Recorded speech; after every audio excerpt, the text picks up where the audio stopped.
YouTube world. I'm Anna. Welcome back to my channel, Canna's Creations. It's been a minute since I posted my last video. I've had a lot going on in my life right now, but I need to get back in the habit. That's really something that I've been desiring to, is to get back in the habit of making videos more regularly, feeling better about things to make my videos more regularly, obviously. Yeah, some things that have happened. I a week out or past last Friday, I had surgery. I had a hernia repaired. Um, this has been my 7th hernia repair surgery that I have had since late 2013, right after my son was born. And it's just, honestly, it's been a real struggle. It's been a real struggle trying to cope with that. It's quite painful. I never thought I would have to spend, literally, like, at this point, it's been the second half of my life so limited by that, because it seems, honestly, no matter what I do, it seems like I just keep getting them. And honestly, I'm about so exasperated with doctors telling me that they can't, not that they can't, but they just, some people are prone to hernias, and that's really the answer that I get. So it's been really difficult dealing with that. And really, in the last week or so, I haven't really even crocheted that awful much either. I've been working on recovering. What little energy I do have has been kind of trying to help keep up with the house a little bit, just because I'm not up to full capacity. I did get quite a few things done before my surgery, though. I was really excited about. Um, let's see. Well, actually, I have been working on the last few days. I found a YouTube video of somebody that was making a garland of leaves. And I'm still practicing on it a little bit. I will link the video in the description. It's really, it's quite fun, and it goes quite quickly, actually. When I read through the comments on the video, it described it as basically just a Tunisian simple stitch that they adjust the length of the loops that they pull up to kind of give you this leaf shape. And I'm really working on getting my loop shape length pulled out. The yarn I'm using is nowhere near as like poofy as what she was using in the video, but I just loved how it went together, and I thought it would be great as a way to use up these roses that I made, oh, probably over a year ago now at this point. I made a garland with some cannabis leaves and roses on it, and for whatever reason, I just decided I was going to make 100. I didn't know how many I was going to use on this garland, but I just decided I was going to make 100. I don't quite remember exactly what was involved with them, but it's basically just like a series of scallop stitches that got more stitches and then a few smaller stitches, and then I rolled them up, and I got all of these adorable little little flower buds, and I used some of them on the garland, and then I also used some. I started crocheting flowers, and I had the idea, well, of course, I have these flowers here, and one of the patterns that I came across looked really similar to these. So I also had the idea, I'm gonna go grab it. I also had the idea as I crocheted little tiny flower sepals or sepals, however you want to pronounce them, for a bunch of them, and added wire and wrapped them and made these nice little buds, flower buds, and I might do that a few more. But yeah, my theory was is I wanted to make 100, and I only used like maybe 30 or 40 of them between those two, so I still have this whole little basket. Oh no, full of these little flowers that I've been trying to figure out what to do. So I've been making this garland, which is really quite nice. And as I go along, you can really see I'm getting a little bit more of the hang of the technique. I might go for a bigger hook for a couple of them just to see if I can get it a little more leafy shaped, especially for roses. There's so many different types of roses out there. It doesn't really matter that much if you're going for super accuracy. If you're going for super accuracy, I've made these flowers.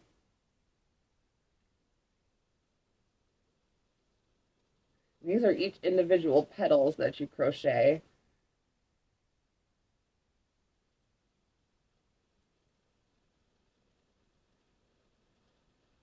But either way, it's super, super cute. And they're quite tedious. They're quite the project to make, but I really enjoy making these roses. This one actually looks much more purple on camera than it is. That's actually like way more of a mauve, pinkish color.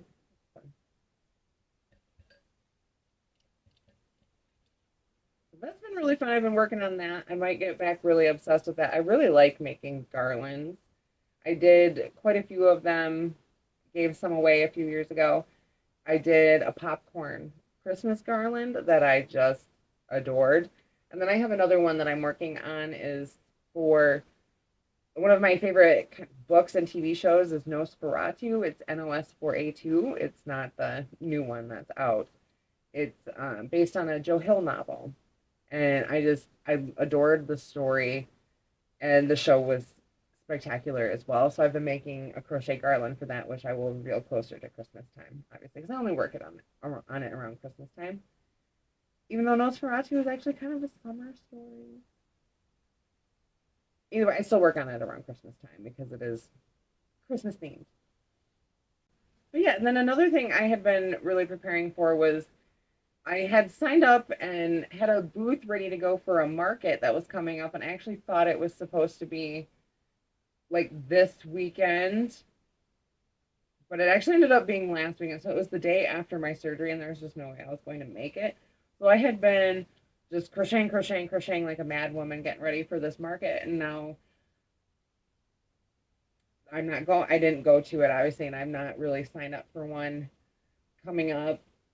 A little bit dust on one of my flowers. So I'm not signed up for one necessarily. I'm looking for another one to get into.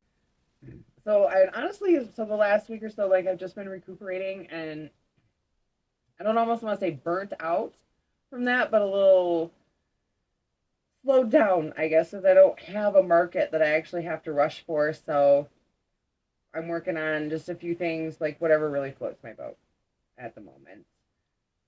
There were a few things that I made in preparation for the market that I am super excited about. I made a bunch of these little Cordelia carrots, and that pattern is by Cableandcanvas. I'll put a and I will put a link or an @ or whatnot in each one in the description box too, because these are just so stinking cute. This one isn't quite done. I made eight of these little guys, and I plan on doing the face embroidery on them all at once, so it still needs its face sewn on. But they were just so much fun and so cute to make, and I do just love making these for markets and stuff because little kids just go nuts for them too. Like, why not? I'm almost, I'll say how old I am. I'm almost 40 years old, and I just love these. And this little guy, he's this little carrot little bunny hiding in the carrot, and you pooped him out. He doesn't.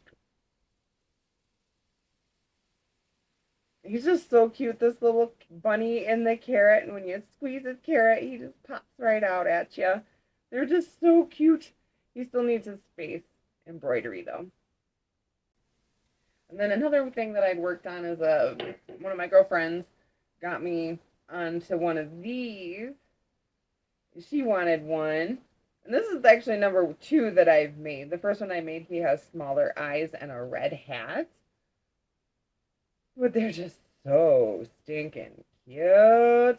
And the hat pops up and I'm you can change around, give him a, jaunty look. He's more, he could be Clint Eastwood mushroom. Happy mushroom. But those are so super stinking cute. So that's really what I've been up to recently. I did start a little bit of the research that I wanted to do on the history of crochet. But to be honest, it was a little underwhelming. It wasn't necessarily, well, I guess maybe I wasn't expecting a definitive answer for when crochet was invented, but I kind of really expected there to be a bit more of maybe a timeline and evolution. And it was just a little underwhelming when I did some of the research into crochet. So I think I want to kind of broaden my scope that I look at when it comes maybe more into just the history of fiber arts, fiber in general. I've done a lot of learning about mainly prehistoric life. I'm really, really fascinated by cavemen, the people that lived back then in the time when they painted the caves, I guess. And even then there's been history of, string and fiber and things like that. So I guess I really just kind of want to maybe broaden my understanding of the history of textiles. And that is such a huge, broad understanding. Like I did do a lot of research when I looked into the history of crochet. One of the big things that they talked about was Ireland during the potato famine and how a lot of people crocheted their way out of poverty.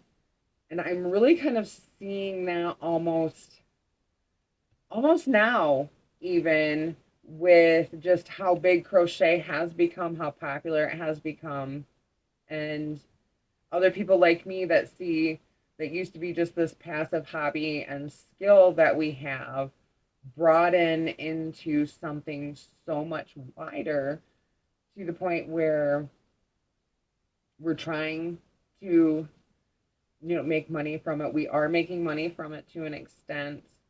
I'm pretty happy if I can make my yarn money back for the most part. I'm trying to do more. I'm looking for more markets. I will be getting application for my local farmers market. That's every Saturday during the summer here in town, and I'm really excited and nervous about that. So that feels good to be doing that. It's a big commitment getting up every Saturday morning, but I think it'll be worth it, getting myself out there, seeing what people like, and really pushing myself. Yeah, I'm really excited about the farmers market coming up, and hopefully I am able to get into that. For the most part, like since my surgery, I've been healing and recuperating, and I haven't, like I said, done much while I was down. I've been slowly working on like one project. For the most part, I've just been healing and almost kind of reworking my routine a little bit. I'm trying to become a little more efficient. Things are a little weird around my house right at the moment. My husband was laid off for 2 months, and he's been back to work now for a little over a month. But he was on like a training schedule, and then he's been moved to third shift. He's a maintenance tech. So he's been moved to third shift now, and whereas like he used to be on a third shift on his last job. So we're fairly used to that schedule, but it's adjusted a little bit now. So I'm trying to rework my routine so that in the morning we're more out of each other's way, so he can go to bed earlier and get up earlier. And I've just been trying, like I said, to be more efficient with my time. And it doesn't always work, and I'll tell you, I always try to stick by this thing I read a few years ago about how you can't rely on motivation. You have to garner a culture of discipline in your life, because motivation isn't always going to be there. And that's where I'm really running into the trouble is I am not motivated at the moment.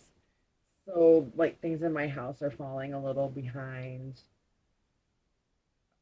I'm a little more scatterbrained, and I'm trying to get back to that discipline of and build more discipline of a better schedule that works for me. And another thing is to mention is like I am diagnosed with ADHD, so that's also an issue. But I'm really, really trying. And I'm trying to do it in a way where with as a person with ADHD it actually works. So that's been a trying thing. So hopefully you'll be seeing a bit more of me talking about crochet. Garden season is coming up soon, as well as plant season. And as you may have seen in my and as you may have seen in my description box, or if you've watched a few of the other videos that I have posted in the past and will continue to be posting, I am also deeply, deeply into foraging and herbalism.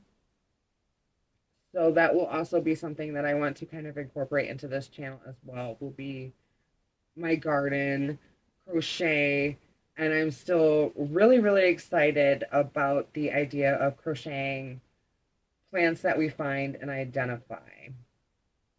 That's I'm really, really excited about that. Like a whole bouquet of crocheted wildflowers by the time we're done at the end of the summer. Sounds amazing. Maybe a few mushrooms in there too. So, anyways, thanks for sticking around, like and subscribe, and I'll see you next time.